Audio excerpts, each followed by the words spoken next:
Hola, ¿cómo están? Buenos días. Pues bueno, vamos a continuar con nuestras clases. En este caso, pues vamos a hablar de lo que van a ser los transportes por vías terrestres o fluviales y en específico vamos a hablar de lo que es el contrato mercantil de transporte terrestre, ¿no? Este contrato mercantil lo vamos a ubicar en el artículo 576 del Código de Comercio, ¿ok?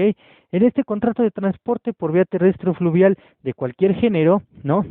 Pues vamos a primero a definir entonces en qué momento estamos ante un transporte mercantil, ¿no? Un contrato mercantil de transporte. Recuerden, la primera es porque se te están trasladando, ¿no? O el objeto de lo que se está trasladando vía terrestre o transportando tiene que ver con mercaderías.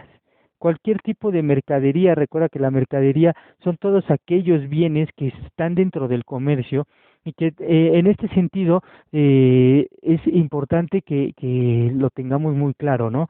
Hemos visto las reglas en anteriores ocasiones de cuándo estamos ante una mercadería, qué se entiende por mercadería, y hablábamos, ¿no? De aquellas, de todos estos elementos que deben de estar o que se consideran dentro del comercio para que podamos determinar que se trata de una mercadería. Y dos, cuando alguna de las partes dentro del contrato tenga la característica de ser comerciante, ¿no? En este caso, recordemos que el Código de Comercio en su artículo 75 nos habla de lo que van a ser los actos de comercio y nos dice que todas las empresas que se dedican al transporte automáticamente se declararán o se entiende que son comerciantes, ¿sale? A eso se refiere el artículo 576 en su fracción primera y segunda y bueno, no hay mayor relevancia en este aspecto más que lo tengamos muy claro. ¿Sale?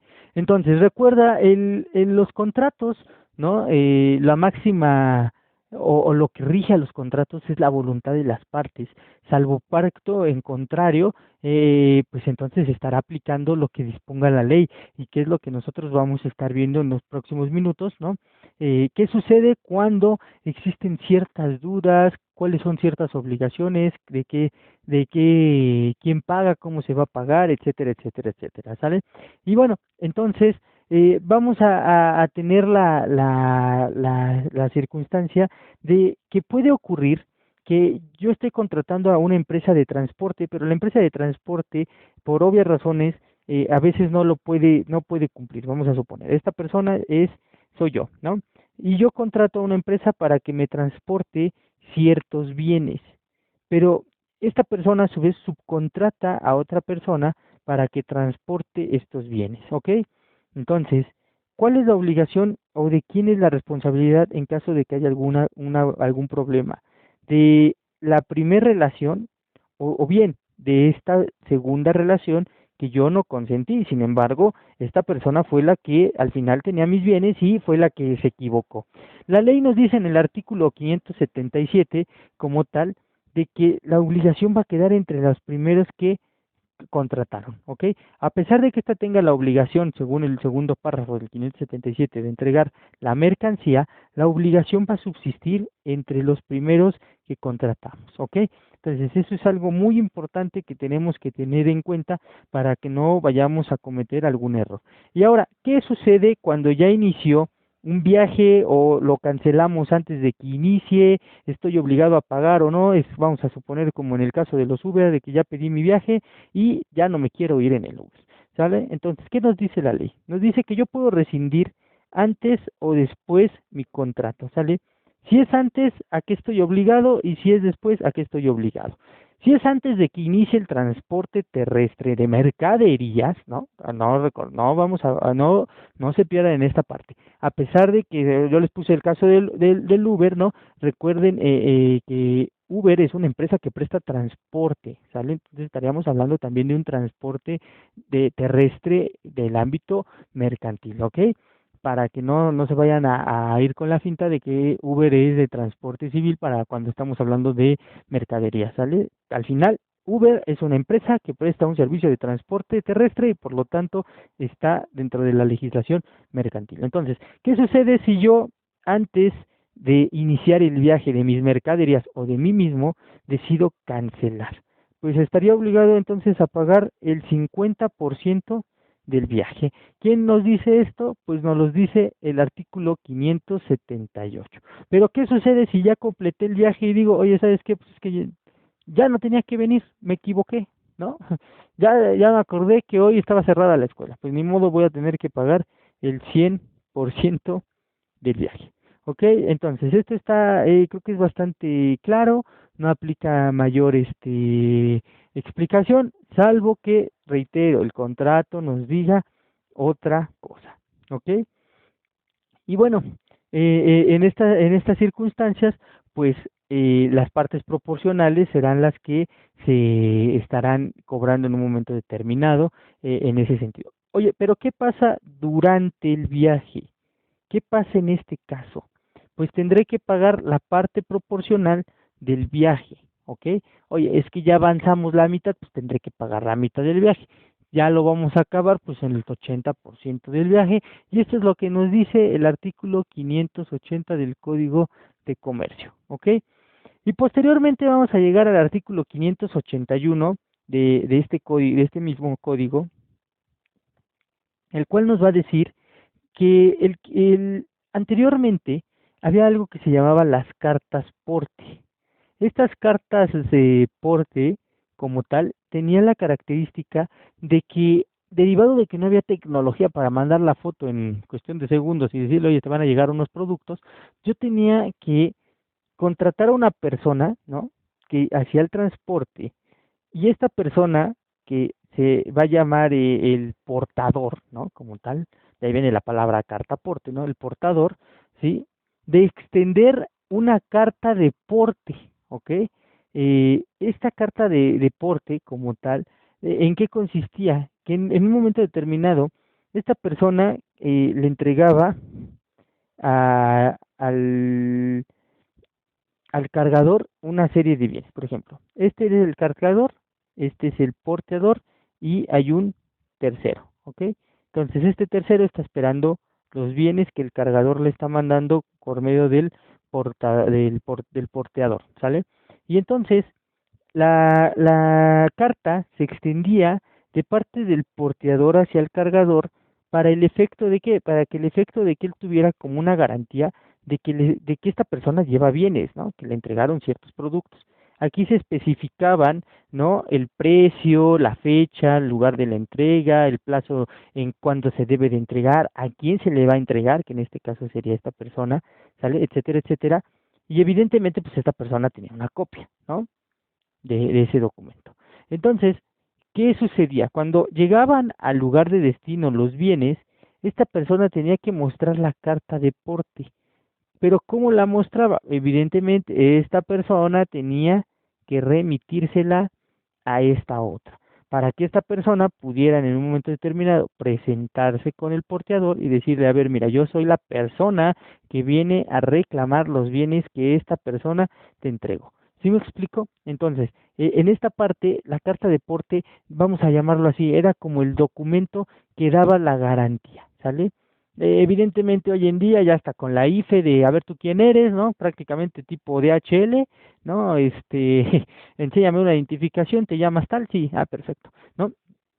Anteriormente no había tanta, les digo, tanta tecnología, no había forma de comunicarse y bueno, entonces las cartas de porte se utilizaban con mayor frecuencia. Hoy en día se siguen utilizando, sí, sí se siguen utilizando, pero ya la tecnología las ha rebasado y recordemos que esta ley pues está literalmente realizada pues casi desde el año de 1880, ¿no? Entonces, la ley nos maneja una serie de obligaciones y derechos del porteador, del cargador, ¿no? Y que no, y sobre todo de responsabilidades, ¿ok?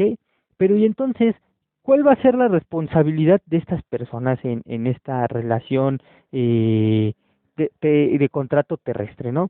¿Qué sucede en caso de que haya pérdidas, desfalco, una avería, ¿no? En sí, el artículo 582, ¿no? Nos habla de esta parte, cuando no proceden las pérdidas o los desfalcos, ¿ok? Entonces, por recibo de la mercancía sin reclamación. Ahí ya no podemos hacer absolutamente nada. Oye, es que llegó roto algo, pues sí, pero no me dijiste en tiempo y forma, pues yo ya no te la puedo sustituir. ¿Ok? Entonces, el artículo 592 nos dice que no hay responsabilidad, ¿ok? No va a haber responsabilidad. ¿En qué casos? Cuando no reclamas a tiempo. No se reclama en el momento, podríamos decirlo, salvo que el contrato diga otra cosa, ¿no? Porque ya pasaron 6 meses, ¿ok? O en el caso dentro de la República Mexicana, las cosas, ¿no? Entonces tengo 6 meses para reclamar que hayan llegado pues ahora sí, mis bienes. Oye, es que yo pedí voy a decir, vamos a decir, en Amazon, ¿no? Un producto, y ya pasaron 6 meses y no llega, bueno, pues tiene 6 meses, después de 6 meses se considerará que está perdido, ¿ok? O bien, en caso de que venga desde el extranjero, nos da la ley un año, ¿ok? Pero entonces, ¿quién se hará cargo de las averías que llegara a sufrir el transporte en el camino? Pues evidentemente el dueño del transporte, ¿no? Que en este caso va a ser el porteador, ¿ok? El porteador se va a hacer cargo de las averías y de los daños que sufriera el medio de transporte. ¿Ok? Entonces, cada quien, vamos a decirlo así, es responsable de sus cosas, ¿no? Tanto el porteador es responsable de su vehículo como tal, ¿no? Como el cargador va a ser responsable, ¿no? De de lo que él está entregando, ¿ok? Que sería prácticamente de los bienes. ¿Ok? Entonces, cada quien en esta parte del contrato es muy claro y muy preciso y nos deja bastante sencillo, ¿no? Poder entender este tipo de contrato para evitar algún tipo de problemas, ¿ok? Y bueno, como tal, pues también teníamos que el tercero, ¿no? En un momento determinado tendría que tener algún tipo de responsabilidad. A este tercero, ¿no? Teníamos entonces el primer elemento que se llamaba cargador, ¿no? El segundo elemento que se llamaba porteador y el tercer elemento que le vamos a llamar consignatario. Y entonces el consignatario va a ser aquella persona que nosotros denominamos hace unos momentos, ¿no? Ya no me ocupo, ¿no? Pero que denominábamos el tercero. Y este tercero pues va a tener el derecho de recibir las mercancías, de abrir y reconocer la mercancía que está llegando en un momento determinado, ¿no? Devolver la carta de porte que le hicieron llegar, porque si no, imagínense, si no la devuelve, pues van a demandar al porteador de que no ha entregado los bienes y que pues por eso nunca llegaron, ¿no? Entonces, es importante que el consignatario o el tercero, como lo habíamos denominado en un principio, regrese la carta porte al porteador, ¿no? Y obviamente y él tiene la obligación también de pagarle, ¿no? Y pues evidentemente de quejarse o de no aceptar pues las mercancías que a lo mejor no estuvieran en un momento determinado correctas, ¿no? Y bueno, entonces en esta parte la carta de porte, pues como les comento, se utilizaba con anterioridad. Hoy en día pues esto ya está siendo superado, sin embargo es importante que lo tengamos pues claro en este sentido, ¿no? Y bueno, los empresarios entonces del transporte hoy en día aquí están obligados. El artículo ya como tal 600 del Código de Comercio ya sufrió una serie de reformas que ahora sí ya nos habla, ¿no? Sobre el sistema electrónico establecido por la Secretaría de Economía, para el efecto de que se pongan los vehículos destinados a conducción y sobre todo que se sepa que están conduciendo, etcétera, etcétera, ¿no? Las cuestiones en este sentido, ¿no? Sobre todo derivado de los accidentes, pues bueno, que el vehículo que está transportando las mercancías, pues realmente son vehículos que están destinados a su conducción, ¿no? Y los artículos que normalmente conduce. Entonces, el artículo 600, fracción primera, nos habla de los vehículos como tal y las reglas que se tienen que seguir con estos vehículos en lo particular, ¿ok? Después la fracción segunda la vamos a retomar de manera muy general, pero es algo curioso que yo ya no he visto, ¿no? Que dice, dar a los pasajeros billetes de asiento y a los cargadores la carta de porte, ¿no? Pues en el caso de los pasajeros yo no he visto que les den billetes de asiento, entonces pues en esta parte se está incumpliendo por parte del código del código de comercio por parte de las empresas que se dedican al transporte, ¿no? Y no nada más lo digo por los autobuses, sino lo digo por cualquier medio, ¿no? Incluso hasta por las mismas aplicaciones de de taxis y todo esto, que ya no están dando un billete como tal, simplemente se solicita y se sube uno y cuál billete de asiento, ¿no? O sea, simple y llanamente, ¿no? Nos estamos, o sea, todavía mejor lo dan los aviones, ¿no? Pero los billetes de asiento del transporte terrestre ya no los dan, ¿no? Anteriormente pues, sí te daban un boletito, pero pues esto ya es pasado, ¿no? A emprender y a concluir el viaje durante los tiempos y horas señalados, ¿no? Para el efecto de evitar, pues creo que es algo hasta obvio, ¿no? Para el efecto de evitar las demandas, ¿no? Y a entregar la carga en los puntos convenidos. Entonces, estos dos elementos que también nos habla el Código de Comercio sobre cumplir prácticamente, ¿no? Cumplir las condiciones es algo que no amerita mayor explicación. ¿Ok? Y bueno, en caso de que las pérdidas, ¿no? Que se llegaran a robar el coche, etcétera, etcétera, ¿no? El transporte donde iban los bultos y demás, pues bueno, aquí será cuestión de, en un momento determinado, de ver qué dice el contrato. Aquí sí es importante de ver qué dice el contrato, pero en caso de que el contrato diga, pues sabes que no hicimos referencia a qué pasa, ¿no? Las circunstancias, ¿no? Entonces, la empresa será la responsable, es decir, el porteador. Entonces, si la persona que entrega los bienes, ¿no? Que sería el cargador, se las entrega al porteador y el porteador nunca llega con el consignatario, ¿sí?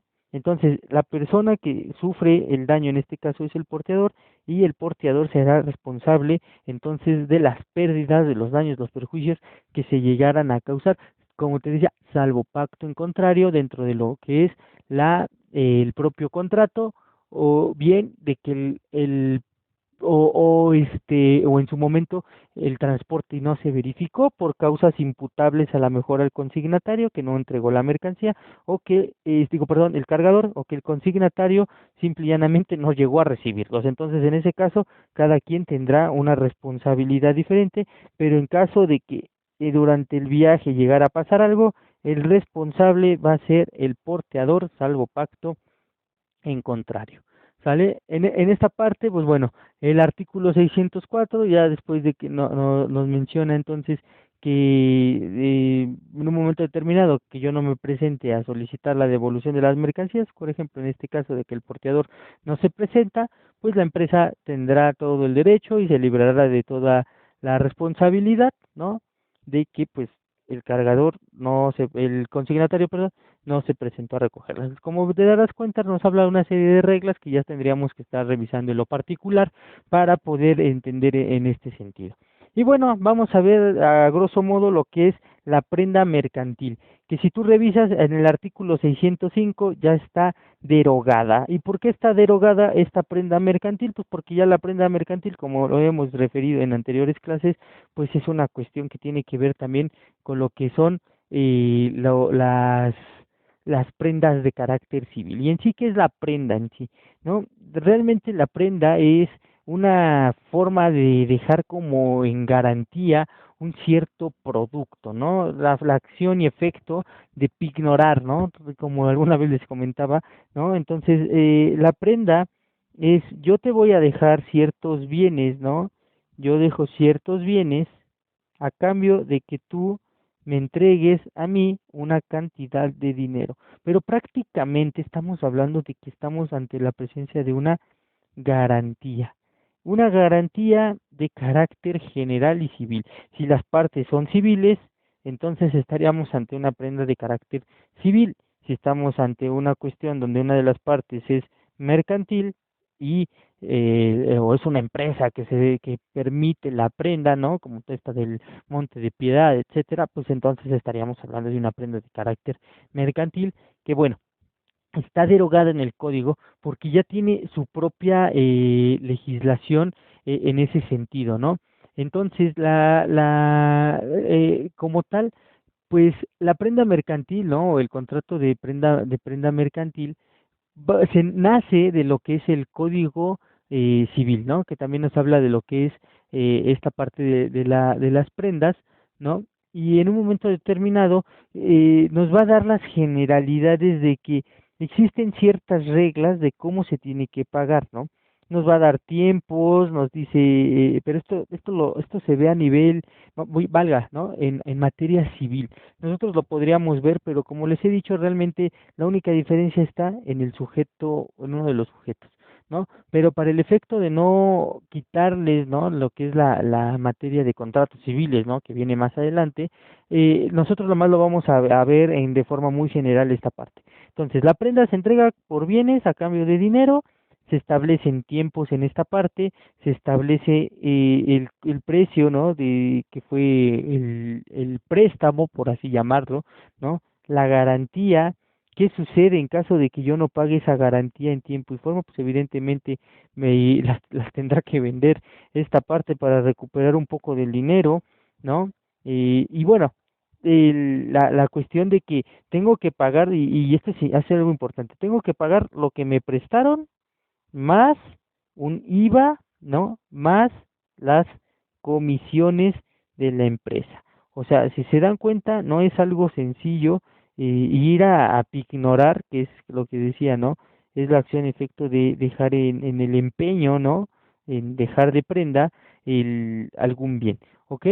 Como les decía, ¿no? La prenda mercantil ya está derogada de lo que es el Código de Comercio, y si ustedes revisan, prácticamente el Código de Comercio solo le destinaba 10 artículos, porque refería en esta parte de lo que se derogó que todas las reglas que aplicaban a la prenda, ¿no? Mercantil, cuando una de las partes era o lo aplicaba a las leyes mercantiles, nos tendríamos que entonces en un momento determinado sujetar a lo que se marcara en las leyes de orden civil. Entonces, por esa parte, por eso ya no se está manejando lo que es la prenda mercantil dentro del Código de Comercio. Entonces, las reglas que apliquen al Código Civil para la prenda civil también aplicarán para las prendas mercantiles cuando se trate de mercaderías o bien cuando una de las partes le aplique la materia mercantil. Seguimos bajo la misma lógica de la que hemos venido hablando durante todas estas semanas y que bueno, al final eso es lo que nos está reportando, ¿no? Como tal nuestra legislación, ¿ok? Y bueno, pues prácticamente estaríamos llegando entonces a lo que va a ser el título decimotercero, que nos va a hablar sobre lo que va a ser la moneda, de lo que vamos a estar hablando la siguiente clase y de lo que van a ser las instituciones ya como tal de crédito, ¿no? Es importante que también revisen ustedes la parte de los contratos del comercio marítimo. Esta parte del comercio marítimo realmente no ameritaría una clase por parte de nosotros, dado pues que pues aquí pues a donde nosotros nos desempeñamos, ¿no? O laboramos, ¿no? Realmente pues no aplica el comercio marítimo. Sin embargo, si ustedes quieren saberlo, pues bueno, también existe como tal leyes, ¿no? Y contratos especiales que aplican al comercio marítimo, que tiene que ver con a partir del artículo 641 en adelante, y que viene con lo que son las embarcaciones, los navieros, los capitanes, oficiales, sobrecargos, los contratos especiales de lo que es el fletamiento, las obligaciones de los que están ahí, los pasajeros arriba de los buques, ¿no? General, ¿no? Los riesgos marítimos, etcétera, etcétera, etcétera, y prácticamente desde el artículo 641 hasta, vamos a decir, hasta, vean, le sigo bajando, ¿no? Aquí al código, prácticamente nos está mandando al artículo 1000, ¿no? Al 944. O sea, hasta 900, prácticamente 300 artículos han sido derogados de lo que es el comercio marítimo.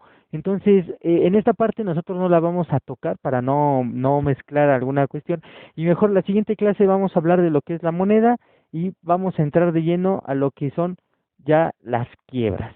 ¿ok? En esta parte de lo que van a ser finalmente las quiebras, y no tanto porque nosotros tengamos que ver las quiebras, porque ya estaríamos en el libro cuarto, ¿sale? El libro tercero eran los contratos, pero solamente para el efecto de entender entonces cómo funciona a grosso modo lo que va a ser los convenios dentro de las quiebras, ¿ok?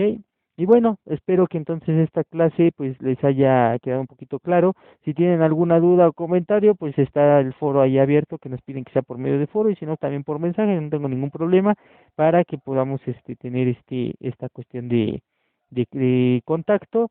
Y pues prácticamente también nos estamos ya acercando a nuestro examen. Aún no sé si va a ser en plataforma, no sé si va a ser personal, no sé qué es lo que se esté pensando por parte de la institución, pero estamos en contacto para que yo les pudiera decir en un momento determinado qué es lo que va a proceder. ¿Sale? Les deseo un buen día y excelente fin de semana.